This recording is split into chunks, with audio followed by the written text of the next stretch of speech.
Okay, what an honor. When I see all of you, you are part of the future. And that is my biggest satisfaction, to speak to people who will shape the 21st century.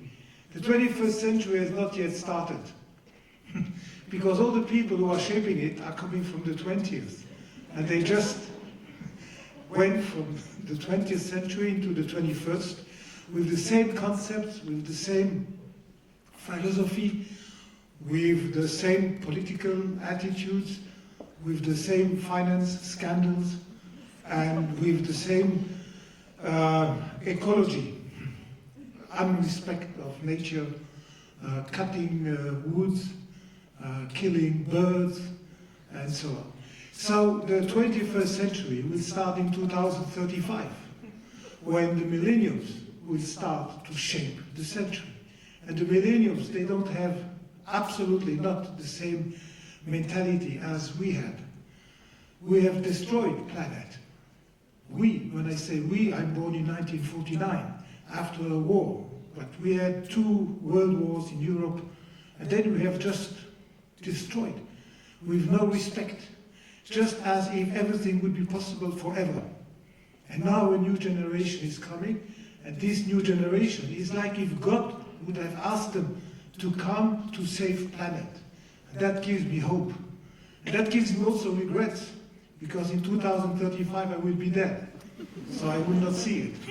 That's why I talk about it, at least. It's a little compensation. Now, I started with a failure in my life, and this failure was my biggest luck. And that is the big lesson of today. A failure is a luck. Because in a failure, there's always something positive.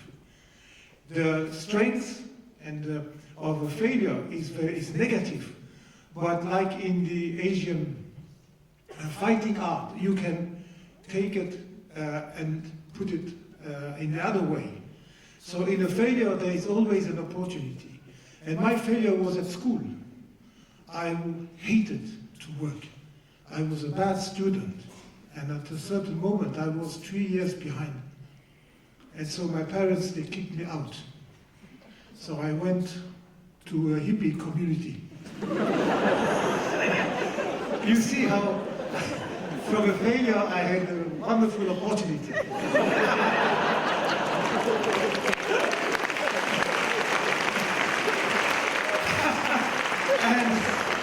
And in this hippie community, I had to work because we had to pay. Before the parents were paying, now I had to pay. So I went to the post office, and I worked from 8 p.m. to 5 a.m. every night. And 2 other friends that were in the commune, they were also working from 8 to 5 in the hospital. The 2 are now doctors, and I'm whatever I am. No title, no diploma, just talking. Making speeches.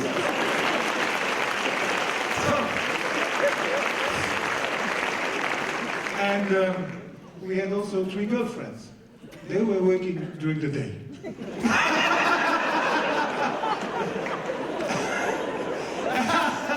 And the 3 became our wives. And each one had his own. We were not sharing. We were sharing everything, but not our wives. When the commune was at the end, 1971, I also was at the end of my studies, and I had to start to work. But as I told you, I hate to work. In the post office from 8 p.m. to 5 a.m. it was interesting because not many controls, so we could go to the railway station, to the buffet, because we were working in the railway station, loading the trains and taking the packages out and so on. So we decided that we should find a passion. Okay, the two doctors, they had a passion. They were not studying to make money. Today, many people are they want to become doctor because they think you make money. But these two guys were really passionate about their job, and they have become very good doctors. One became even the director of the hospital of Lausanne, the Cantonese hospital. And so we said we must find a passion for you, because I was the only one with no passion. And I said, but what shall I do? My passion is to travel, to go to Crete, to go to Romania. My passion is wine, good food, and my passion is my wife. You cannot make a joke out of that. Impossible. So I had to find something. And one of my friends said, but did you have a toy when you were a baby? I said, yes, I had a toy. What was the toy you liked the most? And I said, it was a steam machine. Then came the idea. A steam machine is an engine that works with steam. But can we have an engine that I could be passionate about as an adult? I cannot be passionate about my toy when I'm an adult. So the baby Biver, he grew up, and how did the toy grow up?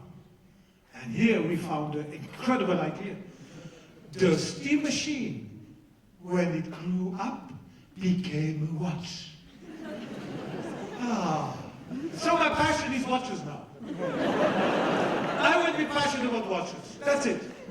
So I have decided that I would have a passion in watches. I had no idea. I only had the remembering my steam machine. And I had a friend who said, okay, I'm going to help you. I'm going to introduce you into the watch industry. And I had to go to the 70th birthday of his father to meet one of the CEOs. And I met him, and the CEO said, okay, Monday morning, come to my office at 2 o'clock. Maybe I have a job for you. And now it starts. I have a job for you, 2 o'clock. During 1 year, you will have no office. During 1 year, you will have no phone. During 1 year, you will have no secretary. During 1 year, you will have no name card. During 1 year, you will have no traveling. And during 1 year, you will have half salary. That's it? He said, no. In addition, you will have to learn. And how do I learn? You will go during 1 year with all the watchmakers, and you will just sit, look, listen, and ask questions. And after 1 year, you will know what the watchmaking art means. After 1 year, you will understand the mentality of the people who are making watches. After 1 year, you will understand that the watchmakers in Switzerland were making cheese before they made watches. They were living in farmhouses. And they have developed the skills of the watchmaking art.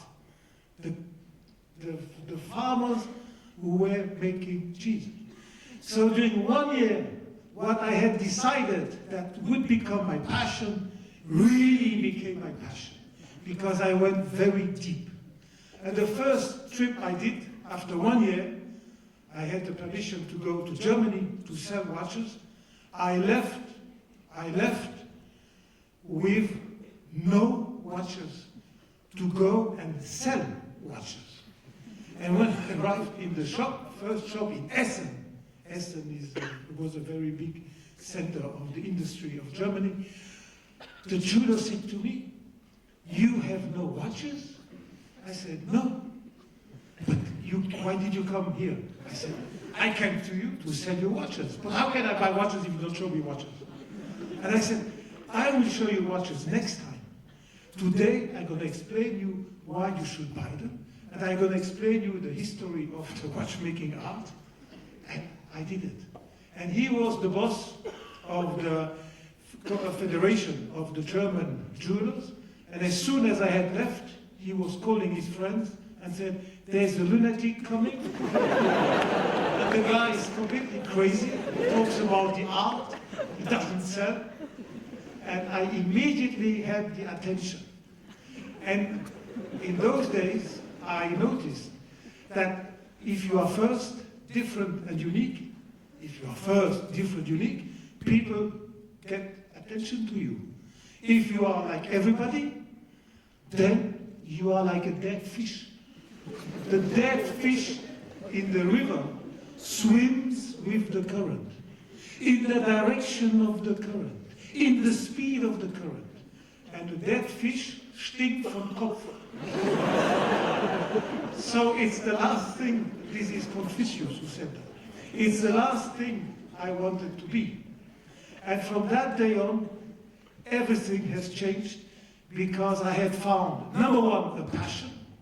And number two, I had found the way to be first, different, unique. Everything we have touched was always first, different, unique. Hublot, which is a brand which I took over in 2004 with 26 million turnover and 2.6 million losses. Today we do 800 million and 160 million profit 14 years later. And no debts, 100% financed, no mortgage, no loans from any shareholder, no leasing, everything just paid. At Hublot, 2004, when I took it over, I said, we are going into football. Why football? Mr. Biver, football is racist. Football is not an elegant sport. Football is... I said, it doesn't matter. We go into football because we will be first, different, unique. We were the first luxury brand going into football. Now everybody thinks it's normal, but we were first, different, unique. And you see, being entrepreneur, what does it mean? Being entrepreneur means you are not afraid to fail. Being entrepreneur means I'm not afraid to tell my people that I have failed. Being an entrepreneur means I forgive failures. And the first meeting I did, the failure meeting at Hublot, after about 3 months, I took the people and I said, now we're going to do every 3 months a failure meeting. And I want from everybody to tell me 3 failures, 3 mistakes. And if you have 5 people and you have 3 mistakes per person, that's 15 mistakes for 1 session. And 6 times a year, or 4 times a year, you have 60 mistakes. So you're learning from the mistakes of everybody. And the mistake is the only learning process.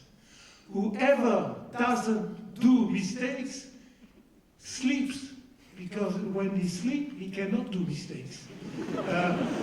And only people who sleep are not making mistakes. That is why when you have somebody who doesn't make mistakes, you send him to the competition, because he can help you from outside. But inside we want mistake people. And then we must not forget that whatever we acquire in know-how, in connaissance, in know-how, comes from the experiences. And there is no experience with no mistake. So the mistake is really part of every entrepreneur. Now, not everybody can become an entrepreneur. And I think you can even not learn it. Entrepreneur is a way to behave. And I have never learned to be. I was just bad at school. I didn't want to work. And then I was lucky to find or to invent a passion. And I say to the students, I give about 40, 50 lessons a year in Harvard Business School, in Cambridge, etc., in Paris, in CERD, and I tell them, please, if you have no passion, it's not a problem, you're just like me, but you can invent a passion for you. And if you see tulips, and you ask yourself, how come the same tulip, one is yellow, the other one is red? Did you ask the question? No. But ask the question. Look at Google, why? And you might discover the incredible wonders of biology. And you will understand why you have suddenly two different colors. And you might develop a passion for biology, or you might develop a passion for tulips. And then you open in Argentina the biggest tulip fields. And you sell your tulips all over the world. And you compete against the Dutch. But you have cheaper prices.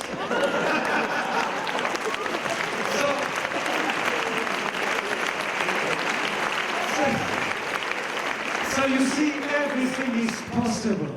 You must just have the damn courage. The courage to be wrong. Fucking shit. Being wrong is not the problem. And once you are the boss, you have to endorse all the mistakes of the team. Because it will one day, I lost 36 million. And I swear, and it was not my fault. And I said, it is my fault. And some people came to me, have you become crazy? It's not your fault, you even didn't know. I said, it's my fault. Every mistake must be taken by me. That's why I'm the boss. And every success must go to the team. So I give my success to you, but the failures, please give them to me. That's why I'm here. If you start to be like that, if you are capable to share knowledge, to share your visions, to share your doubts, to share your success, to share your failures, the team will start to become a family. And then, if you are able to forgive the mistakes, and to take the mistakes on your shoulders, and not on the people, then the team starts to become dynamic. And last but not least, you have also to respect people. And you cannot ask a woman to do the job, same salary, yes, but she cannot do the job in the same condition than a man. Why? Because she might have kids. So we have built, in 2007, we started in 2004 with 26 million turnover. In 2007, we were already doing 150 million. But we needed a new factory of 10,000 square meters, and we have built a factory of 10,500 square meters. Because I said we need a kindergarten for 20 kids, because we have women. And you cannot employ women when you don't build a kindergarten. Where does she go with the kids?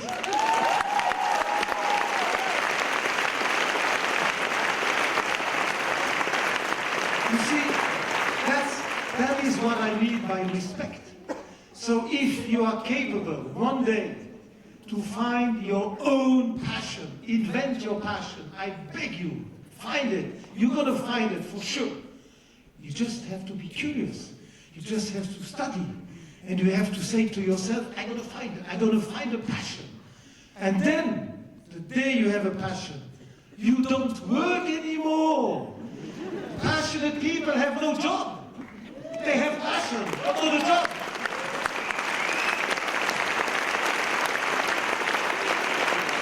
So you see, that's the lesson I wanted to give you.